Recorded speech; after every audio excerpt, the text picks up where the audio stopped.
What's going on? It's the RapNerd, and I just got out of seeing the highly promoted Blumhouse horror film called Speak No Evil. And if you're a horror fan like me, they have put this damn trailer in front of every horror movie possible, and I'm glad it's finally out so I don't have to see it anymore. So, the movie follows a family consisting of a husband, wife, and daughter who recently moved to Europe because of the husband's job, and they're on a business trip in Italy when they meet this carefree couple who they end up having a good time with while on this trip. And as things are going well, this couple invites them to come to their house on the countryside of Europe as another extension of the vacation. And when they accept that offer, they get there, everything seems cool until things just spiral completely out of control. Now, everything I'm about to say here has nothing to do with the original. I have not seen that, so I'm not comparing this to that one at all. This is just me watching this movie and taking it for what it is. For those who didn't know, this is a remake of a movie that just released in 2022, which is unprecedented when it comes to remakes. So, I had to say that.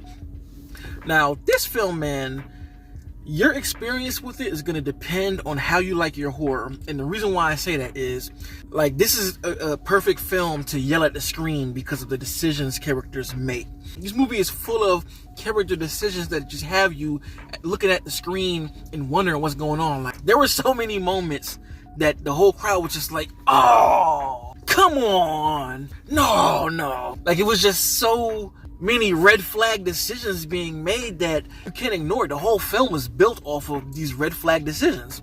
And the reason why I say it depends on how you experience films, because I know for some folks, having those moments add thrills to the film. So it feels like a roller coaster ride because you're like, no, don't do that. Oh, he did it. Oh my God. And it can be fun for a lot of people. On the flip side of that, there are folks who really hate characters making stupid decisions that don't make sense. Whatever one you fall on, it dependent on how you feel about the film.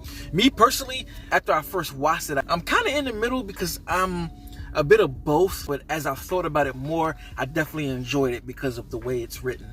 I know with horror movies, bad decisions are a trope of the film, and that's what kind of gets the ball rolling for a lot of horror films. So I understand that aspect of it. But then there's another aspect where it's kind of like, okay, why would you do that? Because the decisions like that are continuously made throughout the film, right? But there's another part of it for me that I can tell that this is purposely done here. I can 100% tell. And it kind of makes me want to watch the original film because the original one is a foreign movie. And I wonder if a lot of these decisions were made in that movie based off of a cultural thing.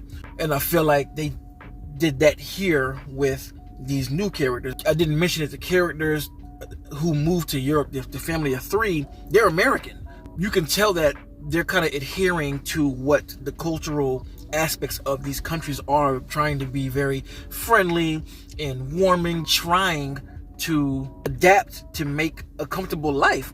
But in doing so, it's a lot of uncomfortable moments. And that's what I mean. Like, I think that all of these decisions were definitely purposeful to make the audience feel uncomfortable, to make a lot of the moments feel uncomfortable. I mean, it's just like moment after moment when you'll be like, why would you do that?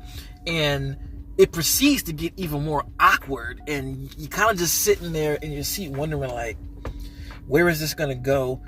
And then another decision happens, and it's just a really great cat and mouse of decision making, because on the one hand, you have the moments that don't make sense for why a character would do that, but then they smartly write those moments into the film later that go like, oh damn, like, wow, this is 100% a playoff of what just happened. From a performance standpoint, James McAvoy, as usual, crushes it. He plays a psychopath really well, and I don't think anyone had a doubt on his performance here, but it is definitely ramped up to insane levels to make things awkward just for stuff that he's doing. I mean, there's a sequence when he is just overly critical to the point where even you in the audience, you're like, whoa, relax, dog. Like, what are you doing? Chill.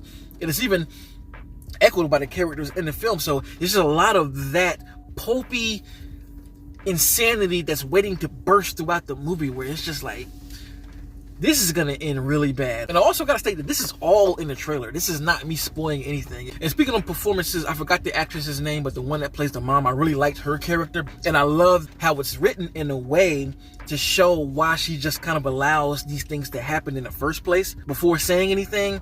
The mom is straight head forward, and she understands all of the weird things happening, because she was always the voice of reason. And I think that's what balances the movie out. For every poor decision made here and there, she doesn't just sit around and allow things to happen without being vocal about what's going on. It's cleverly written, man. I gotta say that, and I enjoyed that aspect of it, and that's what made me really like it more than just being on the other side of it, because I feel like the movie is written really well. So if you have seen Speak No Evil, let me know in the comments what you thought about the movie. And if you've seen the OG, how does it compare? And keep it spoiler free, because the movie just released this week.